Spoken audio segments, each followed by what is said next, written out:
Hello to all of our listeners and welcome back to The Parent Solution, your one-stop shop for all things educational. Today is a guest episode.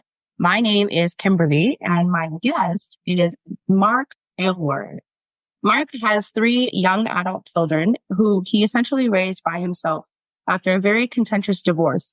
And he lived the educational journey with all 3 of them all the way through high school and 2 of them through college. He has been an owner and an operator of technical staffing firms for 30 years. So he's very familiar with what it takes in order to get a job. A college degree is not one of them, he says. I would agree. He has strong opinions that are, he says, mostly negative about our educational system and 2 very close up firsthand angles and experiences with both of those. He has also, on the business side, generated over $75 million in revenue and has created 4 millionaires that he's aware of. He has built and sold 2 multi-million-dollar companies, and he's hired and trained hundreds of salespeople and recruiters. He found work for all 3 of his young children outside of school, and then he helped all of them start their own various companies online. He has sole custody of all 3 of his children, and he represented himself in his divorce. He's not an attorney, just a legal disclaimer. More recently, he's transitioning the company in the career transition field. He's very transparent about his wins and his losses and all his struggles in between. Mark, oh my goodness, what an introduction. Welcome, sir. Thank you, Kimberly. Thanks for having me. Of course, you're very welcome here. I'm super excited. Before we dive into some of the negative opinions that you say you have on education, which I'm very interested to hear, of course. Maybe start by talking a little bit about what your educational journey was with your 3 kids. Yeah. So as you mentioned, I got custody of them in earlier in their lives. I can't exactly remember where each one of them was in school, but yeah, I was very actively involved in all of their extracurricular activities, meeting with their teachers, their coaches, traveling with various sports teams, collaborating with different parents, mothers and fathers. And I guess it was probably 15 years ago, ballpark. So it was a while back that my son went through high school. My daughters went through high school and then went to college in Georgia. So I spent 7 years going up and down, visiting them up there as well. So just a very active role as a parent. And I think most parents know this, but I think the success of your children in school has a lot to do with how involved you are in that success, because if the teachers know you're interested, they become more interested as well. So that's just a general framework. So you poke away with specifics if you'd like. Yeah, absolutely. I know that having children can be a challenge, of course, and navigating that sort of educational journey. First of all, I must say, props to you, kudos to you for doing it all by yourself. And contentious divorce aside, I think that's quite an accomplishment to be proud of, to be a single parent and putting all 3 of your children through school and especially raising them, like you said, to be independent adults. Yeah. They're entrepreneurs, they own their own businesses. What do they do now, if you don't mind me asking?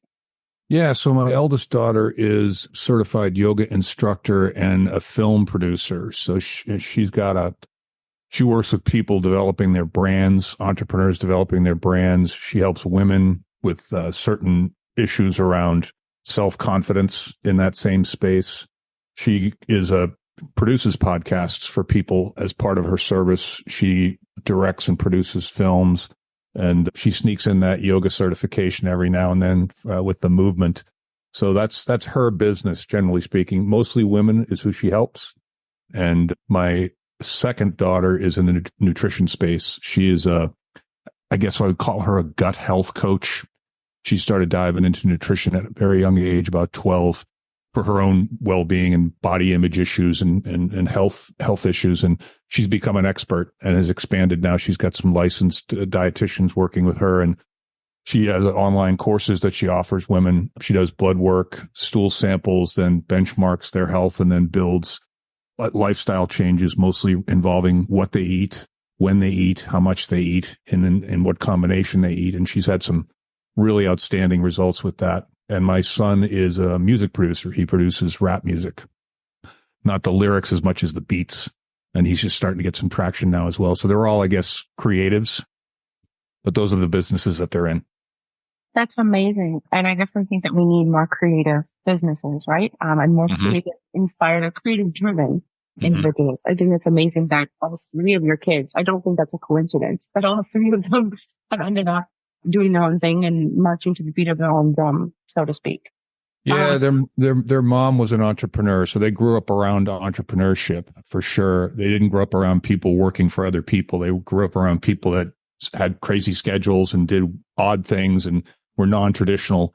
And so, yeah, I'm sure that rubbed off in all the car rides and all the conversations when we went on trips. They've told me so. Yeah, for sure. Yeah, I know that it's. They say entrepreneurship is in your blood, right? And I think so. At a certain point, that's true, right? At a certain point, it's not necessarily true for everybody all the time. But stereotypes are for a reason, right? Saying that are for a reason. I would definitely say so. Yeah. Okay. So, I mean, obviously, and now we get to kind of the meat of the podcast as to what we're kind of studying about here today. Obviously, there are negative educational experiences. I assume your negative opinions of the educational system have stemmed a little bit from your experience with your children. Yeah, certainly. And my own experience. I mean, I went to school a long time ago. And when I went to school, back in the 80s, it was fairly traditional. It was far less expensive. You studied much more traditional topics. There was no political or ideological communication going on, except perhaps personally. It wasn't institutional. So I just think today, and I actually wrote a small book a few years ago, no, maybe 10 years ago now, why college is unnecessary. And I think it's just a fundamental combination of the rise in the cost of education. It's just absurd. I mean, I went to school, I think it was less than 10 grand, and I went to the University of Notre Dame, and now it's 70, 75 grand a year. I was going to say easily 6-7 times that. Yes. It's insane. And so you're stuck with all this debt when you get out. And then it was probably 5, maybe 10 years ago when I saw my first list of the Fortune 500 companies that had dropped the requirement of a college degree 10 or 15 years ago. I mean, companies like Google and Target and, Home Depot, big companies. And then of course I've been in the trenches of the technical recruiting business. So I'm talking to candidates and clients. And so I know what it takes to get a job. And that conversation has been on the table, why degrees are not necessary, for a long time. And I think that, and so not to get political, but I think they're also the children that are going to college now, particularly liberal arts schools, are being indoctrinated in topics that belong at the dinner table, not in school. It doesn't matter what side of that political discussion you're on. It's like, why are we talking about this? I'm supposed to be studying history. I'm supposed to be studying math. And so I think the third prong on that, Kimberly, is you have so much free access to education online right now that if you put some structure around what you want to study and what you want to do, you can go online and learn it on your own. And with the exception of being a doctor or an attorney or specific types of engineers where degrees are required legally, I wouldn't put my kids in college. I certainly wouldn't pay for it, So it's almost like you've listened to other podcast episodes of the Parent Solution. Because you apologize just not for being political, as you say, but that's not really a political stance. That's just like a matter of fact. And you're right. You know what? I've honestly never heard anybody, including myself, put it so eloquently. Those are conversations that belong at the dinner table. They don't belong in the schools, right? Yep. And you hit the nail on the head, I think, when you said that it's an institutional problem, right? It has become an institutional problem. And so is that kind of where, or part of where your negative opinions about education stem from? Yeah. I mean, I'm a big fan of teachers. I'm not a big fan of the teachers union. I think that become a political organization as well. I'm not a fan of tenure. I think we've meritocracy has gotten a bad name, and no matter what you want to do to try and change that or influence people's human nature, you can't change human nature. and you have to let people are going to make choices. That's just the nature of it. But yeah, I don't mean to bash teachers. I think teaching is a wonderful profession. It's like I bash the medical industry, but I don't bash nurses, right? My bias is against the doctors and the insurance companies and the FDA and the CDC. So these distinctions I think are important. And, I'm sure there are good people in the teachers union, but if you just follow the money and then you follow the politics, you can clearly see this is not about what's in the best interest of the students or the teachers. It's something else entirely, Precisely. And I find that's a very common stance. That's a very common stance that I take anyways. Is we don't typically like on a regular basis, I don't have issues with individuals per se, right? Especially in education. The majority of teachers go into teaching for the right reasons, I think, right? They start out with the right reasons and then things become convoluted. But that aside, it's the institution. You're putting these teachers and these students into a system that is that is literally designed to fail.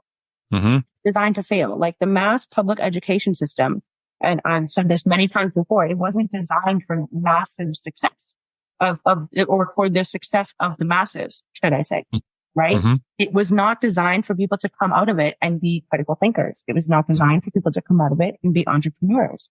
It was not designed for people to come out of it and be successful in life. It was designed to make good factory workers and people who listened. Yeah. One of the things that I see often, and I'm not sure, maybe you have an opinion on this. One of the most common rebuttals that I come up against in terms of the alternative education space, working with homeschooling, and things like that, the first thing out of people's mouths, can you guess what it is? When I say that, I work with homeschooling families. Skepticism. Skepticism, yes, in a certain aspect. Socialization. That's the first thing out of somebody's mouth. Yeah. Homeschooling. How do you homeschool? Oh my word, how are you socializing those poor children? And I'm not, my stance on it is, I'll let you speak on this, but my stance on it is one of school is not a place for socialization. Not sure what you think of that. I get the bias, but I think what you're talking about is, in my humble opinion, is an institution that's threatened by innovation, that's threatened by change. They have their cake and they're eating it too. And when you come in with an evolutionary idea or an innovative idea that's different from what they're doing, it's like human nature for them to go, that's frightening to me because now I might lose my job or I might not have this or I might not have that. But yeah, I think it's a cop out, socialization as the answer to being against homeschooling. This is just it's a lazy cop out as far as I'm concerned. I've said for many years now, as soon as kids went home from COVID and they opened up their computers and the parents got to see what the classroom looked like and what they're being taught, the whole world just exploded. It's like, wait a second, but I was active. As a parent, I was at the parent teachers meetings. I talked to the teachers. I went into the classroom. I went to the volleyball game. So I think, shame on the parents to some extent for letting some of this stuff go on unbeknownst to them. There's so many angles to look at this thing from, Yes, I do agree. I think that there's a variety of different approaches. And I'm not saying that, homeschooling is the right approach for every single child. Some children really don't. I mean, I believe that every child has the ability to do well in that, but not every parent has necessarily the resources and the capability to be able to put that infrastructure into place, right? Yep. There's different solutions for every kid. And just like there are different solutions for every other, right? I mean, there are some common denominators. Yeah. Well, I mean, part of what I think kids need to be taught is how to learn, and you said it earlier, critical thinking. They're not doing any of that, not in high school. No, we can't do that. No, there's so many things missing from the junior high and high school curriculum that, I when I think back to my experience a long time ago, we took shop class, we took home economics, we learned practical life skills, and then we studied math and reading and science and history. And it was pretty buttoned up. And I think there's so many things that have evolved in the spirit of taking care of everybody, and everybody gets a trophy and everybody gets a badge and everybody gets a gold star. It's like again, back to this meritocracy thing. I think that's what life is. Life is a meritocracy. You can try to deny that, but it's not. And if we took meritocracy back into the classroom alone, just as a concept, that might change a lot of things for the better. I am inclined to agree. And one of my biggest things was, well, how can I change it? Right. Because I saw this, I won't say I saw this coming in particular. Like, I'm not a psychic or anything like that, but I saw it coming in terms of like, there's problems within the education system. And when I first, started out and I wanted to be a teacher and went to university to do my degree and teachers college, right? Because teaching is one of those positions. If you want to work as a teacher in a public school, which is what I thought I wanted, you have to have those pieces of paper, right? And that brings us back to the conversation kind of, do you need those papers to actually be a teacher? Well, if you want to be a enrollment teacher, sure. You want to work in school, sure. But the idea being that I saw this coming and I was like, oh, well, I can't do anything from inside the system because it's too big, right? And it's too large, right? It's not going to be just me. So I'm going to sit here and I'm going to change it. Yeah. But one way, right? Which is, again, kind of the entrepreneurship in your boat, right? Both my parents are entrepreneurs and have been for 20 years now. Like at least 25 years. Yeah. Because I remember from very young. Yeah, I've got a friend that I just spent some time with, the wife of one of my good friends. She was a teacher for a long time and she just retired early. And I was pretty surprised, but she said, yeah, no, it was becoming very clear that I was going to be told what I can talk about, what I can teach, how I need to think. And I'm just, after a while, it got a little scary for me. And I thought, to your point, there's nothing I can do about it. I can leave. I can do something else, So that's kind of sad, but it's a reality.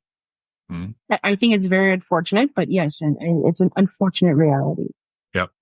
And so what are some things that you would maybe, parents who are listening, or whether it's mother or father, single, not single, or maybe guardians of children who they have in their care, and maybe they're struggling a little bit with school, or they want to give their kids this kind of creative drive that we're talking about that's obviously not coming through the school system. What would be, I would say you're an expert. You've raised 3 entrepreneurs at this point.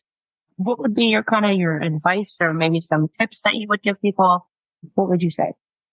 Yeah, it's a good question. There's so many different ways to go with that. The benefit I had was that I was in total control of our collective environment, right? So in the absence of that, and I've given a lot of thought to whether I should bring some of my experience to the school systems. I don't know if I'd be welcomed or shunned, but, outside of me, organizing a group, I think you just take, I talk about this in my career advisory space. It's like, give yourself permission to think differently. Give yourself permission to say, wait, I'm looking at this traditional educational system and I don't like what I see. Well, what don't you like? Make a list, right? Get online, poke around into the entrepreneurship space. There's a huge amount of information out there.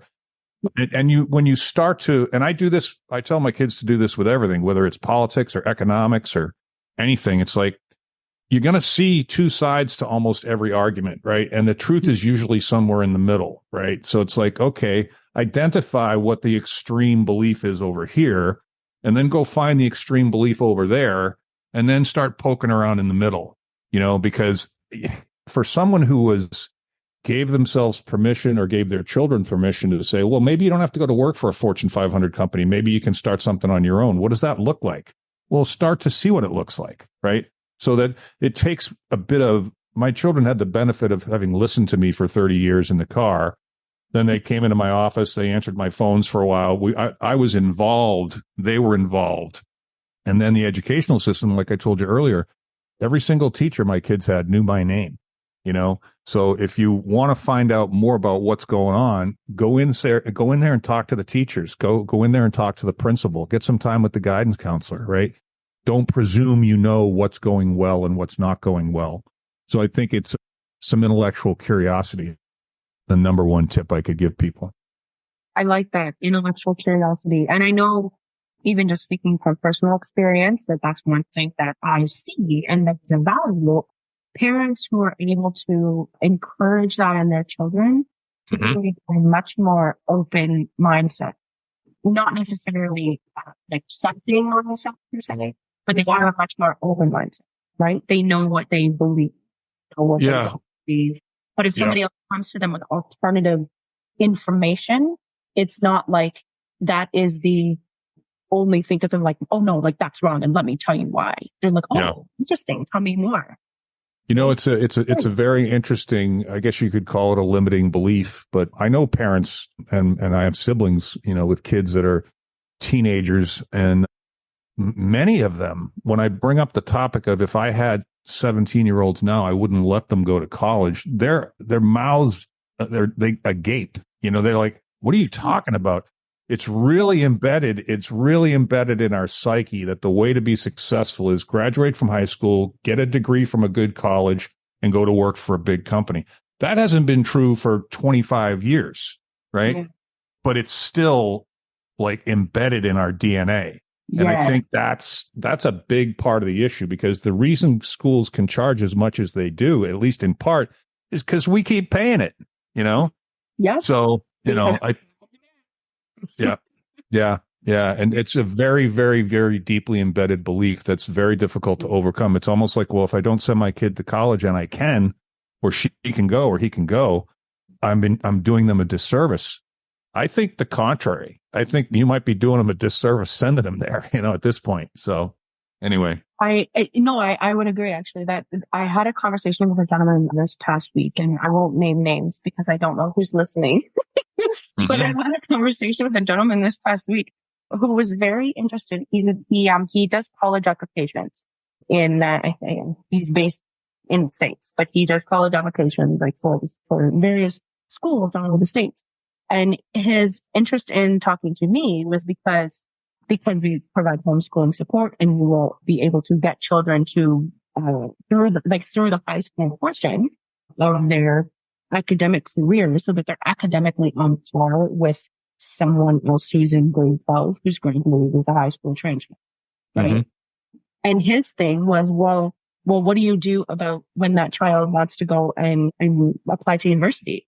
What do you do when that child wants to go and apply? How are they supposed to get into a top university? And then you have to bring up the uncomfortable topic, like, sir, what if they don't want to go to university?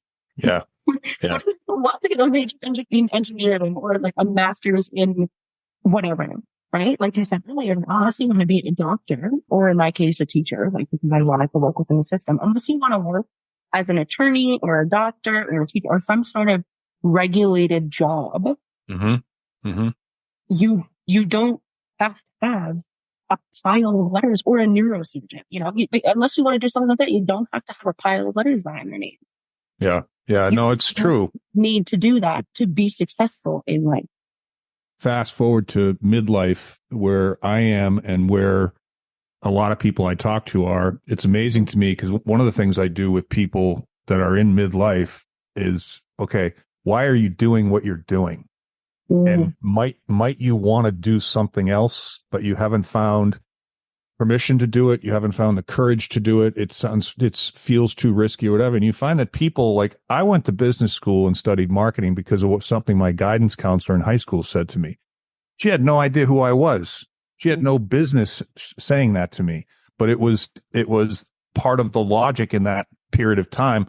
Big companies, benefits, long-term. I mean, job security hasn't been a reality in 30 years either. And it certainly isn't today. So why do kids choose to do what they're doing? Quite frequently, it is advice from someone that isn't qualified to give them advice. It might be well-intentioned, right? It probably is well-intentioned, but it's probably wrong as well. You know, without further investigation into what people like to do and what their aptitudes are and what their loves are and their passions and what their purpose might be, whether a 17-year-old has a purpose yet, probably not. But, you know, again, there's a lot of moving parts here, Kimberly. And I think that what it deserves more than anything is just attention, you know, the issue, you know? Yes. And that's one of the things is that, you know, you can't necessarily at this point in history and at this point in time, relatively speaking, it's going to, I think there is starting to be more of an awareness. There's starting to be more of a consciousness about these systems that we've had in place, the educational system being one, but these systems that we've had in place through, the last 100 years or 150 years or 200 years, whatever it might be, that just aren't working anymore, and that just aren't working, and that maybe haven't ever worked as well as they were supposed to. Yeah. At this point, I think, that the awareness is something that's important. The consciousness is something that's important. And that for me is enough at this point. Yeah. Because the louder you can be about an issue, the more attention it will get. Right? Now, loud, but respectfully loud. Right? Yeah. Well, that goes back to my comment about when the parents started looking through their laptops into the classroom from the COVID stuff. It was really an eye opener. And then you see all this footage of these parent teacher meetings now where they're getting pretty vocal and not always being polite, but being forceful and speaking out. I mean, I've got 3 kids. When someone messes with my kid, I change. I think we all do. I think it's a visceral response, and you have to be careful with it. But it's instantaneous when your child is threatened. I've seen quite a few videos of parents that have lost their cool, to put it personally, and I don't blame them in the slightest. I'm sitting on the sidelines cheering. Right? It's not my job. Yeah, that's right. That's right. Because it's been too long that it's been going on. And something needs to change. And so here we are at the start, hopefully at the start of something that's a bigger change. Yeah. And I think that the other thing that kids need to learn early is how to tell their story. Because, in the world of career transition, people looking to change, there's a lot of traditional, get your resume together, send it out to the job portals and wait for feedback. I'm like, no, that's not going to work. Right. Everything good about you is unable to be reflected on your resume. It's intangibles. It's your work ethic. It's your attitude. It's your intellectual curiosity. It's your aptitude. It's how you handle hardship and overcome hardship, how personally accountable you are, how personally responsible you are. All of these qualities are not going to show on a resume. So I spend a lot of time teaching people how to tell their story. But before I teach them how to tell their story, and I did this with my kids, I said, well, let's find out what you want to do first, because that's the basis, the foundation of what your story is. And sometimes you'll have 30 seconds to tell your story. Sometimes you'll have a couple minutes, and sometimes you'll have an hour sitting down for lunch or at an interview. But if you don't know how to tell your story, you're going to miss all these opportunities. And I don't think anybody's teaching kids how to tell their story. You'd be correct on that one. I don't think it's not quite anybody, but I don't think there's enough people. Yeah. Fair enough. Yeah. Thank you so much, Mark, for being here. Before we close out, let's tell our listeners where they can find you, if they're interested in looking you up, if they're interested in chatting with you. Where can people find you on the World Wide Web? Yeah, I think if you just want to know a little bit more about me, my LinkedIn profile is very comprehensive. And again, my name is Mark with a K, and the last name is Aylward. And I think my LinkedIn profile is Aylward Mark. It's so LinkedIn /Aylward Mark. And then my company website is 7 Pillars Global. So the number 7, the word pillars, PILLARS, and the word global, GLOBAL.com. Those are 2 pretty comprehensive. If you want to find out more in both of those situations, there'll be links there to get on my calendar or my phone number or my email address. I'm pretty transparent online. The one other thing I would mention is I just wrote something. It's very short. It's like, I think I'm charging $9 for it because I wanted everybody to be able to get it. It's how to get in front of decision makers, because I was watching on LinkedIn, all these people throwing hundreds of resumes into black holes, not getting feedback and getting frustrated. I'm like, you got to get in front of the people that are making the decisions. And here's how you do it. It's 7 steps. So, and that's a 7pillarsglobal.com/decision-makers, I believe is the URL. And if that's incorrect, you can find it on my LinkedIn profile as well. So, and I got a ton of videos out there on my YouTube channel, and some of it's really good executable stuff, and most of it's free. So those are probably the best ways to find me. Awesome. Okay.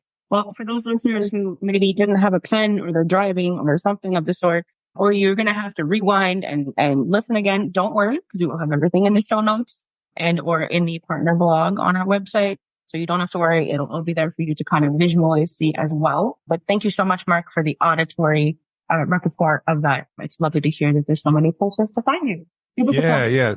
Thanks for having me, Kimberly. This is a very important topic you're covering here, and I wish you the best of luck with it. And if anybody out there thinks they can get help by contacting me, I'd be happy to help. Perfect. Awesome. Thank you so much, Mark. It's been a pleasure having you today. You too, Kimberly. Thanks. Take care.